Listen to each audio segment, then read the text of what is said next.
Greetings and salutations, travelers of the internet. Welcome to the Lit Round Table. I'm Joseph. And I'm Anna. We'll be your wise or not so wise mentors for today's audio adventure into all things storytelling. Welcome to episode 4. 4. We are here. We're still here. We're still talking. So this episode we're going to talk about escapism, which Yes.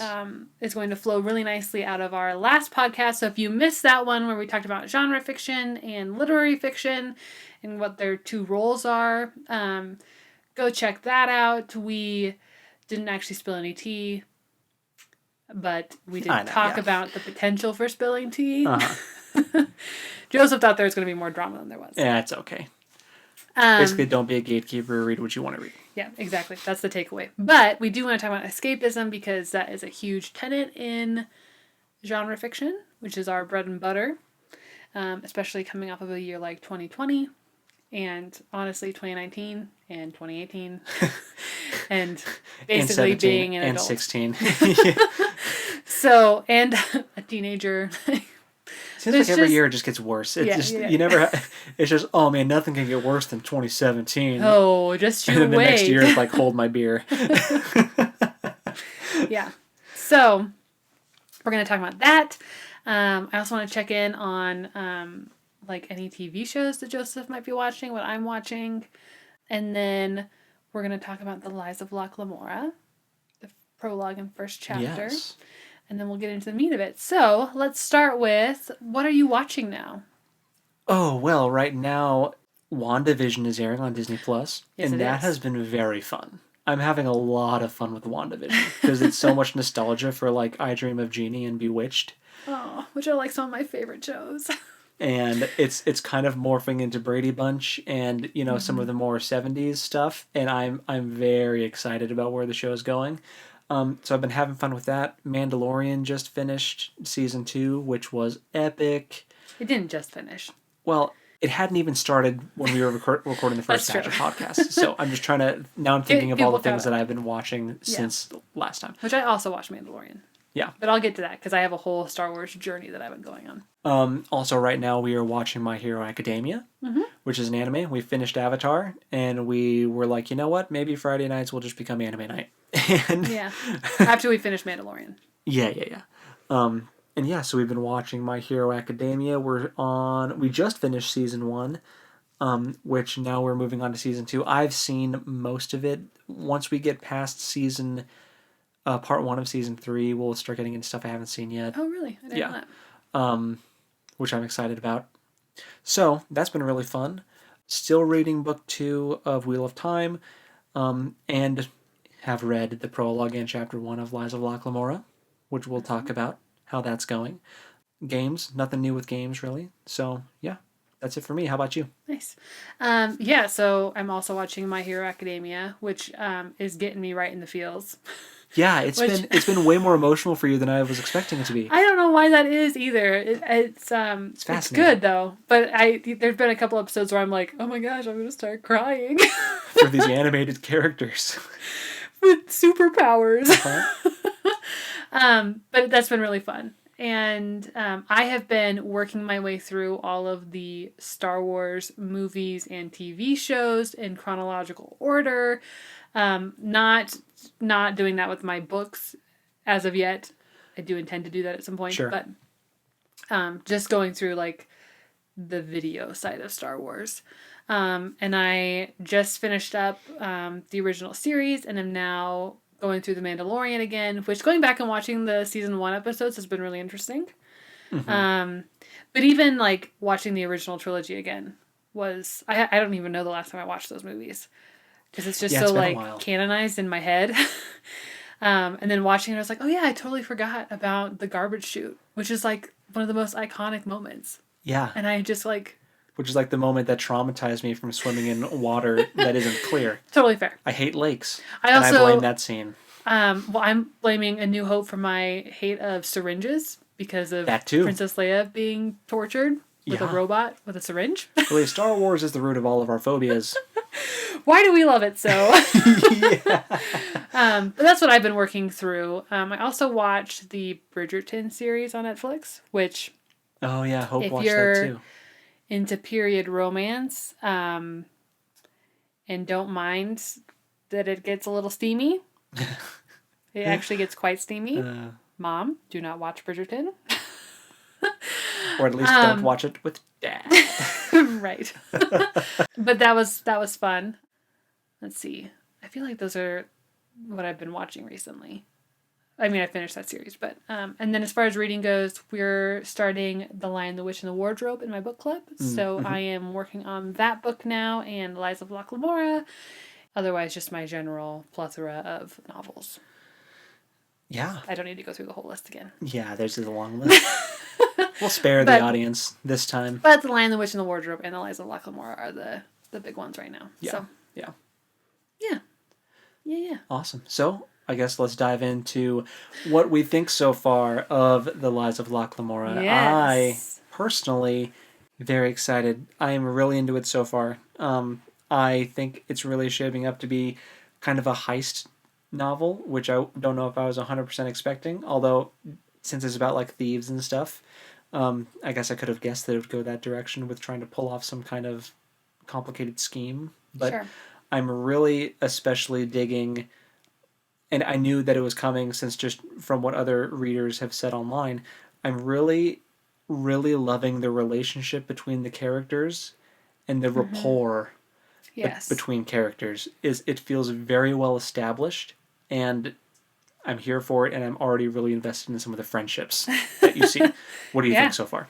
I originally planned to listen to it on Audible. Right. Because I do a lot of reading through listening anymore. But I listened to the prologue, the whole thing, and was like, wow, I am so confused. Because they use a lot of flashbacks. They do, yeah. Which we'll get into. And that works really well when you're reading with your eyes. And there are visual cues that the writer does. Like he breaks it into different sections. So you can see those sections when you're reading. You cannot hear those sections when you're listening. Yeah, I only ever read it. I didn't do an audiobook version, so I'm glad that I'd read it because I didn't realize, like you just said, that they don't at least acknowledge that there was a break. Right. in the chunk. So yeah, that would have been almost impossible to figure out what the heck was going on. Yeah. So I listened to the prologue and then I read the prologue. Yeah. And I was like, I can totally track with what's happening now. So it is definitely a book that, at least for me, I have to read, which is fine. It's good for me to have actual reading books too. Sure. Versus just listening. But I guess spoilers now. If you haven't read it yet, skip ahead. If you haven't yet read the prologue and chapter 1, but now we'll get into more spoiler territory for what's happened so far. If you're listening on YouTube, we'll put a timestamp. Yeah. I don't know how we'll do that on the podcast. If you're the podcast, listen like on the Apple podcast or Spotify, just scrub forward. Yeah, just scroll a little bit. Use that 30-second skip button a couple times. Yeah, you'll figure it out. You're savvy. Yeah, so let's talk about the prologue in chapter 1, but I did want to just say that I had no preconceived notions going into this book because it was your pick. That's right. I'm the one that did the research about this one beforehand, not you. So I didn't know anything about it going in. And just based on the cover, I thought it was going to be a book about pirates, which they're kind of pirates. I mean, yeah, they're thieves. They're pirates of the ground. They're rogues. So pirates of the ground. That's what we're gonna call thieves now. Oh, those are land pirates. I mean, am I wrong? You're technically correct. That's just a bizarre. Anyway, my point was that I went in without any preconceived notions. I had no clue what it was going to be about. So, let's start with the prologue. So the prologue is basically introducing the main character, which is Locke Lamora, but we see him as a small boy now, starting at the age of 5 or 6. Right. So he's very young, and he's basically just a plague survivor from an area of the city that was quarantined off from some sickness that had just killed the majority of the people, which was a little too close to home.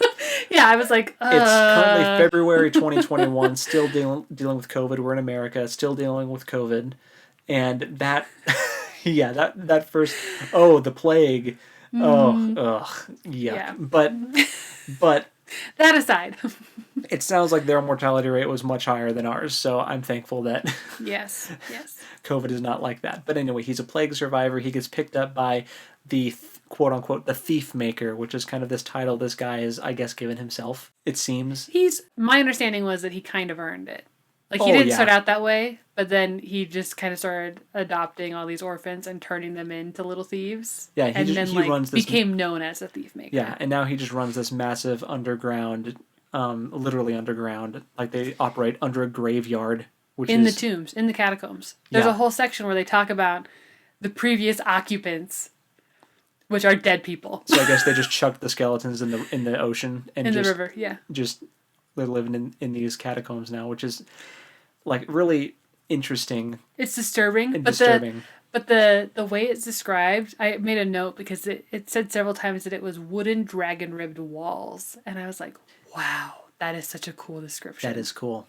So yeah, this Locke Lamora gets picked up by the thief maker. Well, he wasn't even recruited by the thief maker. He just tags along in the group because he felt like going with them, and then he was just extra, and he wasn't even supposed to be there. But then it turns out that he was an orphan before the plague even hit and had been picking pockets for a long time. and he's only 5 or 6. Right. And he was already like this really skilled thief. Mm-hmm. So, which I don't know how much you were like keeping track of, like the timeline, because it flashes back and I'll say like it was 3 months after he had joined the thief maker and blah blah blah. Blah.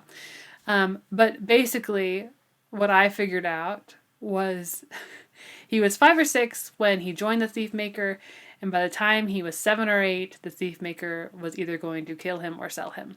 Yeah. Didn't take him long. No. to get real sick of him. Yeah. And he's just like he's a child. Yeah. He is younger than the kids that I'm doing book club with. Was literally going to cut his throat and throw him in the ocean. Yeah. Which we're laughing about, but you just have to, if you haven't read it. It's basically just the dialogue that is used by the thief maker is very like, you little piece of crap. Right. Like, you are ruining my criminal empire here. Because you're too good. Yeah, you like stealing too much. He literally uses this description when talking to the man that he's going to try to sell him to. He says, if his throat was slit and he was bleeding out and a doctor was trying to sew him up to heal him, he would steal the needle and thread and die. Yeah. Because he just likes stealing that much. Mm-hmm. And I was like, that is a really violent and fun description. Yeah. for describing how much this kid really enjoys stealing, and basically ends up getting sold off to this priest who is not actually a priest. Who also well, is not is a priest. Well, okay. He says he is a priest, but he's not. He's another bizarre character, similar to the thief maker. Him and the thief maker have this like rapport. Also, but that's all. So basically, what you learn in the prologue is that the whole city is totally corrupt. Oh, yeah. Because the thief maker also has a deal with the city guard, where, hey, you don't notice that we have these orphans that were it's a wretched hive of scum and using villainy. as little thieves, and we won't ever pick your pockets if you just turn a blind eye. And one of the first offenses that Locke has is that he stole one of the Yellow Jackets' purses. Yeah, broke the peace within hours before he was even technically part of the thief maker's crew. Already. Yeah, and yeah. Suffice to say, he started getting way bigger ideas than what the thief maker was comfortable with executing as far as like schemes and whatnot. Ended up getting an entire tavern burned to the ground by starting a fake plague scare. Right. Which at the ripe old age of 6 or 7 or whatever, how old he was. A child. Still. Yeah. But that wasn't even the offense, so they got him kicked out. No, but I'm just saying, this kid is diabolical. Yes. He's diabolical.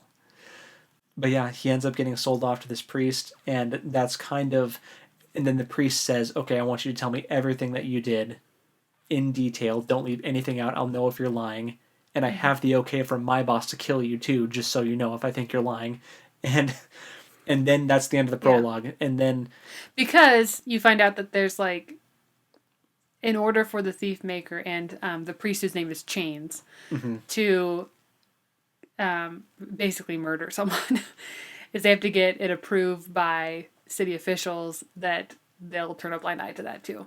Like Yeah. super corrupt. Everyone's a bad guy. Really. Yeah. And I forget the name of the character that's kind of the big Don something. Don. No, it's Kappa. Oh, okay. It's Kappa Let me open my book. I guess I think Don because they seem like a mafia Don to me. Well, the Don Lorenzo is in the first chapter, and he's you're right. Okay, so they're in the city of Camor. It's a death mark, is basically what the thief maker had bought from Kappa Barsavi. Right, that's his name. And then when Father Chains purchased Locke from the thief maker, he also purchased the death mark. So basically, Chains kind of revoked the right to kill him at any point. Yes, and is making, which talk about an abusive relationship, is making Locke wear this death mark around his neck as a reminder that if you screw up, you're dead. And we are not going to have to talk about it because we already have the death mark for you. So, dark start for this poor kid. Yeah, but it's interesting that it's kind of it's really dark, but it has such a comedic twist to it as well with the dialogue and the rapport between the characters. It's kind of like it reminded me of Good Omens. Oh, okay. Yeah. Just especially with because Good Omens also uses tons of flashbacks. Yeah. And the rapport between the angel and the demon, I forget their names. It's been a really long time since I watched that show. David Tennant's character. Crawley and... Yeah. Aziraphale? Or something? Yeah. Something like that. Yeah. A long A name. Yeah. But anyway, and especially since it was like the thief maker and a priest, like that relation, it kind of reminded me of that. But there's just, you hate to like them. So far. Yeah. Like, I like you and I hate that I like you because you're a terrible person, but I really enjoy reading you. Yeah. So that's basically been my experience. No, that's totally fair. Mm-hmm. That totally makes sense. And then when you get into chapter 1, Locke has grown up. You figure out they've got another kid with them who's 12, and they say that they're about twice his age. So my guess is that Locke is about 24 at this point. Yeah, and so Chains, the priest, bought Locke, and he has been living with the priest, and he has now started his own group. Kind of. Well, they still call themselves the Gentlemen Bastards. I think that's just kind of what they call their club of friends. My understanding was that he's still very much, because the guys that he's hanging out with were also part of Father Chains' crew. So Father Chains is a priest, but he's really just another thief maker. He's a con man. Yeah. But he may actually believe that he is a priest under a certain god in this hierarchy of deities that is like the god of thieves or something. Right. Who isn't mentioned by any other group, and it's like, dude, you just made this guy up to justify your actions, but whatever. He's an interesting character too, but yeah, so he's still operating with the priest, and in chapter 1, we really just get the opening sequence of their kind of sting, where they're just trying to get in. They're trying to get in with this Don Lorenzo character, who is really wealthy, and they're just trying to steal all his money. They've basically convinced him that they're foreigners, and they're kind of just masquerading as these foreigners and trying to seem really innocent. And they've convinced him pretty well, I think, that they have good intentions. And I'm really interested to see in the next few chapters what the rest of their plan looks like and how they're planning on separating this man from his wealth. But yeah, I'm really curious to see how it all plays out too. Yeah, I just want to know what the plan is. Yeah. So right. That's kind of where we are, though. Yeah. Anything else you want to add to it? I'm really loving it so far, though. Let's see. Language is a bit strong. That's true. Yeah, we mentioned that last time. There's a lot of adult language in this. Yeah. But it is an adult fantasy, not a YA fantasy. Yeah. So, which there are plenty of adult fantasy that did not have language like this, but I do think that it fits the characterization well. Yes. Because these are it would be weirder criminals. if it wasn't happening. Yeah. Not that criminals. Okay, yeah, I should rephrase. It's not like only criminals use crude language, but it makes sense when you think about their upbringing and like this is all they've known their entire lives. The only mentor figures they have ever had have also used this language. Right. You know, the thief maker, Chains, they also use this language. So it's no shock, you know. No. So it's not Regency England. No, and they're probably used to getting cursed out by people that they're trying to pickpocket. So yeah, although I don't think they get caught very often. No, but when you They're do, you know to very get cursed sneaky. out. Oh, no, I'm sure. Yeah. They're very sneaky. So the flashback element is really interesting. And you see that even, like, it was really evident in the prologue. It's even evident in this chapter because it goes back and forth between, well, now they're prepping, like the first section, they're like waiting for the first touch to happen. And then it goes back and talks about some of the prep work they did. Yeah. And then it goes back to the guy that's watching to make sure everything's okay. And then it goes back to like, oh, they're putting costumes on. Like it goes back and forth a fair amount. But it's not distracting. And because the chapters are so long, I really appreciate the way the author has split the chapter into like mini sections. Yeah, it's been makes it much more easier to digest by splitting the chapters up in these sections. And I've never read a book like this where he deals with flashbacks like this. So it's been really interesting and I think good. I'm curious to see if the whole book will be like this or if it's just kind of this first chunk. But even if the whole book is like this, I think I guess we'll see if they pull it off, but I think it'll be good. But he's doing it with a very deft hand right now, so I would not be surprised if the whole book is this way. But yeah, so really liking it. Super excited for chapters 2 and 3 for the next podcast. Actually had a hard time stopping. I know. Because I don't want to read too far ahead, because I don't want to like get lost and then not know where we're at. We're like texting each other, oh my gosh, have you read this chapter yet? I know. I just finished this chapter. Oh my gosh. And it's like, oh, but I want to wait to talk to you about it until the podcast. Right. And it's like, but I want to talk about it. I know. Like even when we were setting up tonight, it's like, well, what do you think about this part? Oh, no. Gotta save it. Gotta save it for the podcast. I will say there was only one flashback that threw me off where I was like, wait, when is this? And it was like the very last section when because there was like a really big chunk of like current events of like the heist being pulled off, and then the very end there was a chunk where it went back in time again, and I like suddenly forgot which book I was reading, and I was like, wait, what? Oh yeah, this is a flashback. But that section has a different title. Like it has a subtitle on it. It's like no. It was totally my fault that I didn't realize. So I'm just saying it only happened one time, and it was dumb, and I shouldn't have been confused. Gotcha. But I don't think that's dumb though. Right. I'm just saying, if you're reading along and you don't like the flashback element, I get it, but I don't think that it's not like it's making it more difficult for me to read personally. Exciting times. Yes, very. I'm excited to read more now. Me too. Super stoked. But we have to talk about escapism. Yes, so let's talk about it. Escapism. Which we talk about fairly often in general because we want to escape. We do. It's a coping mechanism. For sure, 100%. Especially in a year, well, I don't want to blame 2021 so much as 2020, but after a year like 2020, it's very clear that there is an important role for escapism and coping mechanisms. Right. I would agree. So, yeah. So it seems appropriate to talk about it today. Especially after we just talked about genre fiction in our last podcast, and we kind of touched on escapism a little bit. Sure. But I think there's a lot of room to dig into that and explore a little further. So. Yeah. When I was like thinking about this podcast and like kind of prepping myself to have this conversation with you, I kept thinking about this weird moment in my childhood. And not a specific moment, I guess. It's kind of like a recurring thing that will happen. Or that did happen. It doesn't happen anymore. Thank goodness. That makes it sound like way worse than it actually is. But I just remember Mom and Dad checking in on me to make sure that I was able to differentiate between reality and fiction.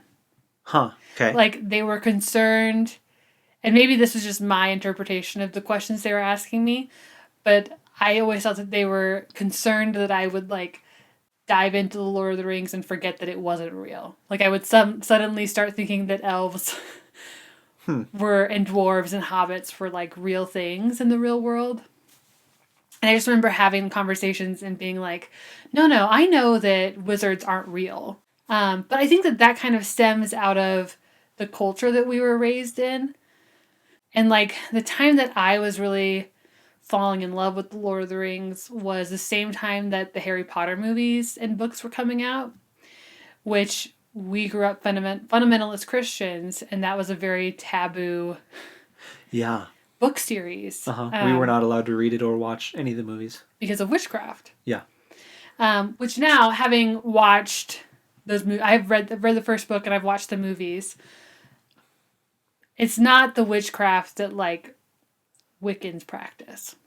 Yeah, it's a very fantastical, whimsical kind of thing, you know. Yes, but like I think no one's praying to, like, pagan, at least not that I remember. No one's praying to pagan gods or anything like that. So right, and I think that was a misconception that the church had at that time, that the witches in Harry Potter were like pagan witches. Yeah. Which, I mean, a lot of fantasy is driven out of pagan roots. Like, even Tolkien being such a fan of Beowulf that he was, like, there's a lot of elements of paganism in that, but there's also a lot of elements of Christianity in that too. So, well, I mean, that's a whole other thing, probably. All of the names of the dwarves are, like, direct copy pasted from, like, the name of dwarves in Norse mythology. Right. And, like, Gandalf is another one. Thorin, Fili-Kili, all of them are, like, copy paste from Norse mythology. So, right.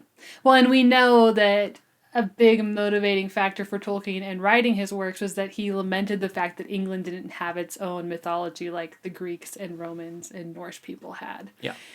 My point is that the Harry Potter books, I think, made fundamentalist Christian parents nervous that their kids were going to, like, fall into these fictional worlds and not know how to snap themselves out of it again. And meanwhile, like, all of our friends were reading these and watching the movies, and I never knew any of them to fall into any kind of pagan practices or, like, Wicca or anything. So I think, which, you know, and I'm not, like, knocking our parents. Right, I was going to say, in defense of our parents, that was totally their call as parents to decide that that was not something that we were going to participate in as children. Yeah. But I don't think that they have an issue that we've since watched or read and enjoyed them. Yeah, because we're adults now. Yeah. And we're another thing is that they're teaching kids witchcraft and wizardry in those books.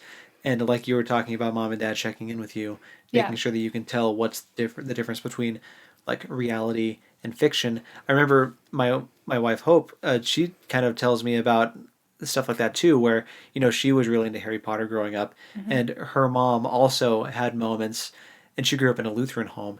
Her mom also had moments of, hey, you know that, like, witchcraft in the Bible is bad, right? Like, because Hope is like in the backyard waving sticks around, pretending like it's a magic wand and all this stuff. Right. And, which is no different than you and I playing in the cornfield out back with corn stalks, pretending that they're wizard staffs. Or lightsabers. Like, it's all the same kind of make-believe play, but it just so happened to be in a time where that was, like, criticized or a big concern for parents. And that kind of goes into something I wanted to talk about with the topic, which is, like, what, and this is obviously from the perspectives of people that are not professional, like, therapists or psychologists or anything. Right. You know, weird. This is just casual observers. And who have done nerds. Very, very limited casual studies on the topic. Yes. We know that we both like escaping into things. You know, we both love a good story. But in doing some very basic, like, research, you know, you discover that there is a line that you can cross where escapism can become unhealthy for you. Right. And so I'm interested to kind of talk about healthy escapism versus unhealthy escapism, or like damaging to your personal life levels of escapism. So I would view, starting with the healthy kind, like, you know, especially with all the crazy things that happen in the world today, I think everyone can use a little escape every now and then, you know? Yeah. Like, you have a stressful day at work. Maybe you don't have the best family relationship. Maybe you just need to be able to get away and experience something, like have a little more lightheartedness. Or maybe you enjoy escaping into worlds that are more dark and mysterious, like maybe you're a Stephen King fan. That's totally valid and fine. But I think everyone can use that escapism, whether that's just sitting down and turning on the TV after work, reading a book, playing a video game. Everyone has their preferences. Right. But I think that is healthy. Yeah. Well, and even like there's a lot of escapism that isn't even related to story, right? Like I'm thinking about at the beginning of the pandemic when everyone started making bread. Like Yeah. that was a kind Everyone had a sourdough starter. Right. Like, but that was a kind of escapism. Like you were putting your time and energy into something that you would not normally have put your time and energy into in a way to block out the uncertainty and unknown because you know that at the end of it you're going to have a loaf of bread. And you can also Hopefully. use work as an escapist Oh, for sure. tactic. So Yeah. Or hobbies, like any kind of hobby. So like people that garden, like that's a kind of escapism. People that ski. Yeah. Athletics. The point I make though yeah. with the working thing is specifically with the sourdough starter thing and the bread making. Yeah. All those people that were stuck at home in quarantine didn't have their escapism anymore. Right. They were stuck at home with their brain. They couldn't go to work. They were stuck at home either in their own head or with their families, and they were not used to being stuck with their families for that long of a period of time, And so everybody was desperate for escapism then, plus the outside world was scary and terrifying, and people didn't want to deal. So, they make their own bread. They take up a hobby. They finish that book series they've been meaning to finish. There's something really edifying about doing something with your hand, too. Like when things feel out of control. Yeah. And being able to, like, do something with your hands that's tangible and complete. Like, there's something very grounding in that experience. I agree. That's part of the reason why I enjoy video games because, it keeps your hands busy. Yeah. And even just reading, like turning a page, like there's still something about that as well. Yeah. But so anyway, those in my opinion are all healthy escapist things. Obviously everything in moderation, if all you do is sit at home and binge TV shows for hours on end every single night and you're not taking care of yourself, you're not... Yeah, like you're not bathing, you're ignoring your social relationships or, your family and friends. Like there is obviously everything in moderation. Don't sacrifice those things which are important for you to have a healthy life. And that is where it gets into the realm of unhealthy. Right. And that's where you also discover that if you have that, if you're someone who has that personality type that is prone to addiction, that there are times when escapism could become very bad for you. And that is because alcohol and drugs can also be used as a form of escapism, or people can use those to escape from real life. Psychedelics, getting drunk, getting high, those are all ways to escape as well. And that, I would argue, is definitely unhealthy for you. I think that we're doing something interesting here, which is we're kind of using the term escapism and coping mechanism interchangeably. Yeah. And I think that they're very seriously connected and related. Yeah. So, we know that there are healthy coping mechanisms, like things that people do to like deal with anxiety and stress and whatever. And then we know that there are unhealthy coping mechanisms. It's the same with escapism. And I also had a thought while I was thinking about this earlier today as well, about how, talking about like crossing that line where it gets unhealthy. And there was something I had read where, once you start, there are some people that will start having kind of dissociative issues where, people like to escape into a book or a movie or a TV show where someone really likes a certain character. Well, if you start to have dissociative thoughts where you start to envision yourself as that character and you're like, your perception of reality starts to alter and you start to, which if you don't know what dissociative is, like you're kind of having an out-of-body experience or an out-of-body experience where, you forget who you are, I mean, that's obviously go, you can Google it yourself, but that's kind of just a loose explanation if you don't know. But so, From non-professionals. From people that aren't professional. But then I instantly thought of cosplay. Oh. Like where does, and if you don't know what cosplay is, you can look that up too, but that's basically like if you go to a convention, you'll find a bunch of people dressed up as like anime characters, it's TV Halloween characters. For adults. Yeah, it's like adult Halloween where you get to dress up as a fun character that you like and you kind of get to act like them for a day. It's a way of paying homage to something that you love. Yeah, I agree. And I'm not saying that cosplay is unhealthy, but I'm basically Yeah, he's saying that to cover his tail because his wife does cosplay. no, she really likes it and I think it's super cool. No, it is really cool and she's amazing at it. It's very impressive.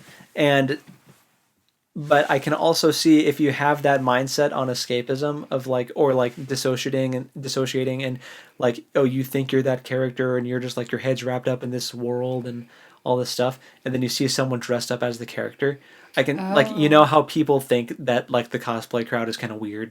Like they do have like a bad rap. it's kind of like the nerds versus the jocks kind of thing where yeah, they get to wear their favorite players' jerseys all the time and nobody says anything. yeah, but I dress up. What a bunch of crap. But I dress up like Gandalf and suddenly I'm the bad guy.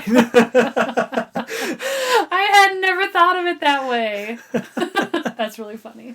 So well, that just like further solidifies sports is escapism too. Well, yeah, but that just further solidifies my theory that people that are sports enthusiasts are also nerds. They're just a very different kind of nerd. Oh yeah, I mean you're gonna sit at a bar and talk about like fantasy football all night, and like trade your players and stuff, and like, know their names and how they're doing in all their games, and you know like all their stats. Dude, you are a huge nerd. Huge. Yours is just more mainstream. Yeah, there's more money in yours. Well, there you go. That's true. But anyway, that's infinitely true.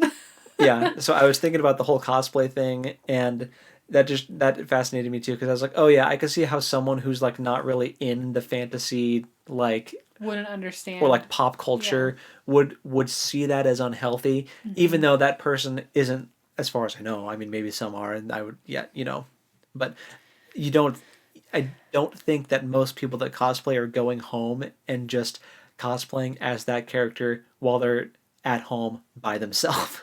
Okay. I think that it's very possible that in the last year, people that would normally go to conventions and had worked very hard on their costumes, I think it's very possible that those people did take a day or some time in their home to just enjoy the hard work that they put into their costumes. Absolutely. And I think that pictures, if you haven't, do it. Take up photography, set up a tripod, take some pictures, post them online, because you put so much time and energy into making that costume, and it's so heartbreaking that last year and bleeding into this year, you haven't been able to show it off to anyone. To people who will appreciate it. Yeah. That really sucks, and I feel for you. If you're a cosplayer, I love you. Yeah, ditto. I want to be one of you. And the same comes from my wife. I don't do that kind of sewing. So. Yeah, you do more quilting stuff, not flat. Not the what's the word? Apparel. Right. But yeah, so that was just an interesting tangent that I went on in my brain about the whole cosplay thing, and that hadn't even like dawned on me that could be a form. I mean, obviously it's a form of escapism, but it hadn't occurred to me that there could have been a more serious side to that for some people. Yeah, for sure. Yeah. But it's not like people that cosplay as Spider-Man go home and think that they're suddenly Peter Parker. Yeah, like they're not sticking to the walls. Hopefully. Yeah, and that again, that is where I think you would cross into the realm of unhealthy. If you're going home dressed as a character and you start to think that you actually are the character, that's dissociative, and just be cautious. Yeah, is what I'm saying. None of this is out of judgment or like I think no. Like you're somehow inferior or anything like that. It's like I just don't think that that's going to be healthy for you in the long run. Right. You just made me think of some of the kiddos that I used to work with. So I used to be a para at an elementary school. A para educator. Yes. Yeah, not a paralegal. Yeah. A para educator. So I worked with kiddos that were going through the intervention system. So if they were working with me, they weren't qualified for special education yet, but it was possible that could become, like if we couldn't rectify some of the learning disabilities that we were already experiencing through like tier 1 intervention, then they would get moved up to like tier 2, and that meant more intervention time, and then finally like that moved to testing. A long explanation just to get to the point that some of my younger kiddos that I worked with would very often pretend to be things that they were not. Huh. Like I had, which this is totally I mean, kids make pretend. I can't diagnose them. They make believe all the time. They'll pretend on the playground that they're, Yeah. But I'm talking like, I had a kiddo that anytime I would pick him up, he was either going to be, there were three things it could cycle between. He was either going to be a chicken, or a cat, or a dinosaur. And chicken was personally my favorite. And he was not like, he knew that he wasn't those things, but he was so committed to the act of being a chicken that we would walk down the hallway and he would just pretend to be a chicken the whole time. And then we'd sit down and we'd go to do our work and he would like go back to being his normal self. But if he got mad at me, he would turn into a chicken and balk at me. I have a lot of very fond memories of walking in the hallway with him pretending to be something that he was not. Yeah. But I think that just kind of goes to show you how young those coping and escapism mechanisms kind of form. yes. Like, especially if you're in a not so good home situation. I can only imagine, like, school is your escapism. Right. And, you know... And school is hard for a lot of those kiddos that have a hard home life. And if you don't have a good time at school, then you start finding ways to be an escapist at school. Right. You know? And the fact that he was meeting with me meant that he was having a hard time at school. Exactly. Yeah. Yeah. So, that's interesting, though. Yeah. Yep. How young we all start reading books, we all watch movies and stuff. And, you know, real life is scary when you're young. You know, you think your parents are super human. Right. And right. And that they can do no wrong. Right. And they're your guardian. But then, you know, if something happens to kind of shatter that perception and you like experience some sort of trauma where like all of a sudden your life isn't in this safe little bubble that you call home, you know? Mm-hmm. You know, and we all have those experiences as kids. Like those are the things that form our phobias, your fears. Yeah. Like I have almost drowned like twice. Like once in a pool. Oh yeah. Where you had to like get me out of the pool, and once in a lake. And then that really made me hate swimming for a long time. But yeah, the pool one was not cool. No. Because there was a babysitter there that should have done something, but instead. No, your big sister who should not have been the one to. But I'm glad I did. Yeah, but anyway. I had like. That's neither. Blocked that from my memory. That's a form of escapism, blocking things out. Yeah. Just cutting that out of the. Your brain will just block it out. But yeah, so. Ooh. Huh. This is making me think of WandaVision from the like perspective of escapism. Oh yeah, absolutely. Okay, if you haven't seen WandaVision, oh man, if you're not a Marvel person, maybe you won't appreciate it as much. You won't appreciate it as much. Who am I trying to kid? Don't watch it if you're not a Marvel person. Like if you're not up to date on all the Avengers movies, don't watch WandaVision. Okay, I don't think all the Avengers movies. I don't think you have to have seen all of the like MCU movies, but the Avengers movies, yes, because we should interject here. We have seen all the Avengers movies and most of the MCU content, but we did not grow up reading the comic books. No. So we are not like... We're not experts. OG Marvel fans. I would call myself a casual, maybe slightly over casual. Yes. Like, I'm not an avid fan. Like, now that Endgame's over... I really didn't expect myself to like WandaVision as much as I did because I wasn't really expecting to keep up with things after Endgame. But right.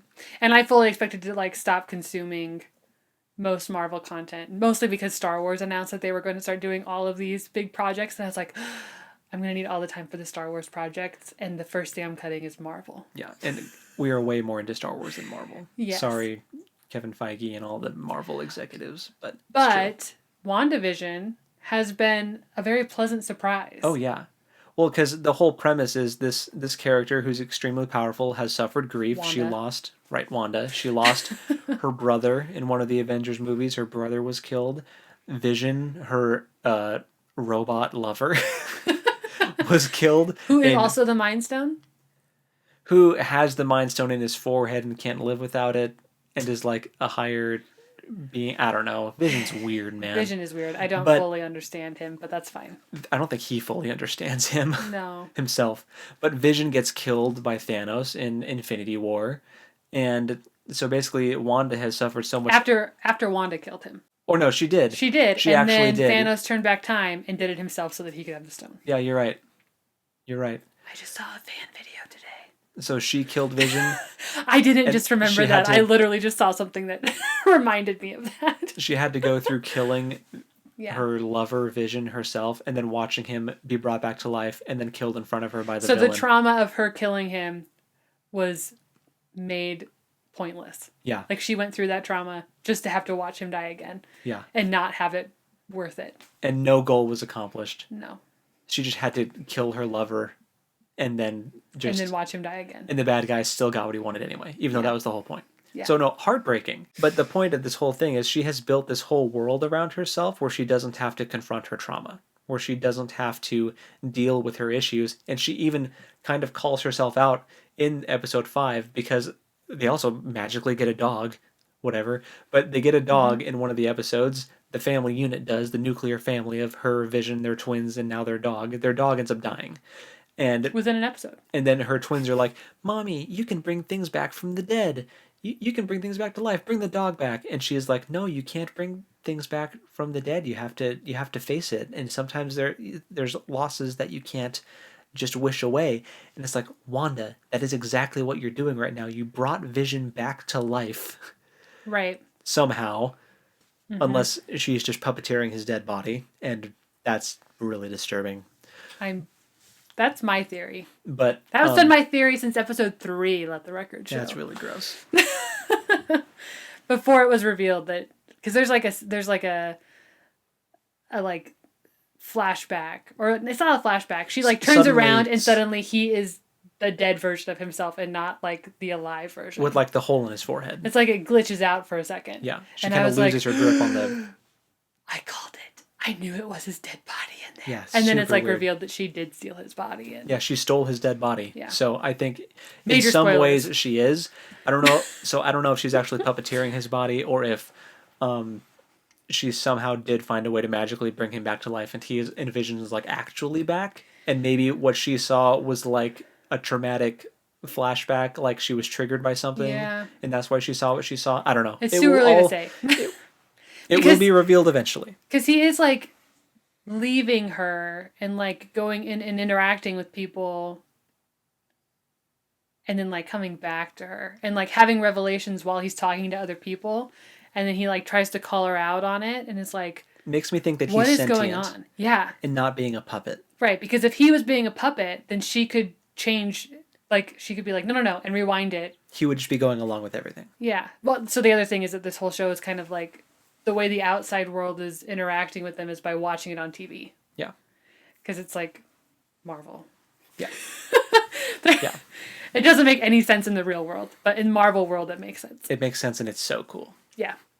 But No, it's super fun. If you haven't watched it, sorry, we just spoiled a ton of stuff for you, and you should absolutely watch it if you're into Marvel. and it's a great showcasing of escapism gone wrong. Yeah. Yes. This is when it's not healthy. Yeah. Taking a town hostage, making them play along in your make-believe fairy tale nuclear family, and yeah, it's not good. So I'm really excited to see where the show goes. But yeah. There's probably a lot of other literary devices that we could pick apart from WandaVision too. Yeah. Maybe once it's over, we can do... I don't want to get into a habit of like promising podcast episodes. No, because we during promised- podcast episodes. Yeah, we need to make an episode for Avatar: The Last Airbender, and we haven't gotten to it yet. We will get to it because we have finished the series We finished the series a while ago. back in like Shh! Don't tell them when. Shh. before the Mandalorian No, came shush, out. shush, shush, shush. And we're in February. Yeah. So I'm rewatching it. Yeah. Because it's just that good. It's that good and I don't remember. Oh, you're the worst. No, I do remember. I just want to Your have memory's like a steel trap for other random childhood things. No, I do remember it. I just want it to be fresher. When we Is talk. fresher a word? Fresher? Absolutely. You know how sometimes you hear a word and you're like, is that real? Fresher is real. Okay. I believe you. But that just happened to me. Oh, that's funny. I mean, Sorry. I could have said I want it to be more fresh, but fresher is also a word. I want it to be fresher in my mind. Yeah. For when we talk about it. Of course. Because I've consumed a lot of media since then. Yeah. And things start to stack in your brain. And you're you. like, wait. Which thing was that from? When did that happen? Yeah. So we will get around to that eventually. Yeah. But anyway, I forget what I was even going to halfway promise. We're not going to promise that we will talk about WandaVision as a whole. Even though I would enjoy it, I won't promise it. We'll just let it come up organically and things like this. Because we did not plan to talk about WandaVision. No, but that was that's the perfect show to talk about with the topic of escapism. So I'm glad that it came up. Yeah, me too. But with that being said, I mean, I think we're at about that time. But yeah, that was escapism. I mean, there's a lot more that can be talked about in regards to this topic, but we are not licensed therapists or psychiatrists or psychologists or anything to do with mental anything. Right. So I guess if you're worried that your enjoyment of some kind of media is going beyond what's healthy, seek a therapist and get their opinion on it. Yeah, get a second opinion. And I think it's also, people are really hard on themselves, and people sometimes, if you have that kind of people pleaser mentality, like I know I do a lot of the time, and I actively try to combat that like daily, but you'll hear someone say something that'll make you feel like, oh, maybe I should tone it down with that a little bit, or like, oh, maybe I shouldn't play video games as much. But it's also, there's a healthy balance, because it's like, if video games make you really happy or reading makes you really happy, man, just you do you, man, live your life. But if you start sacrificing things in your life, like hygiene or relationships, or if it starts to get to that point of it's harmful to yourself, then find someone to talk to about it. Yeah, I would say that there's probably other underlying things that are making that code switching difficult for you.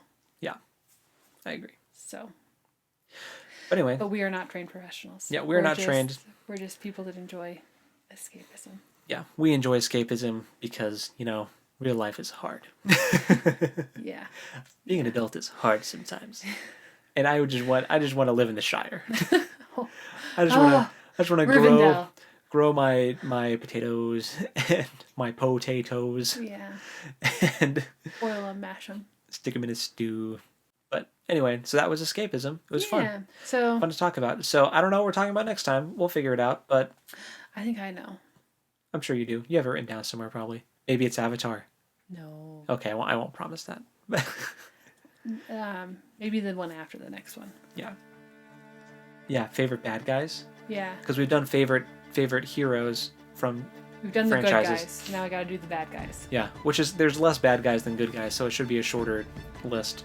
But I don't think we'll go through each franchise. I think we'll just talk. I think maybe we'll bring a list of our favorite bad guys. Oh yeah.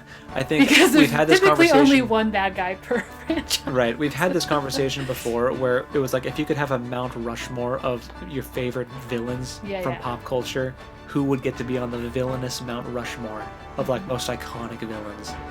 Maybe that's the kind of it's a little teaser. Yeah, conversation we'll have. So anyway, tune in next time for that. But in the meantime, go read something cool. Yeah, and we'll talk to you next time. Later. Bye.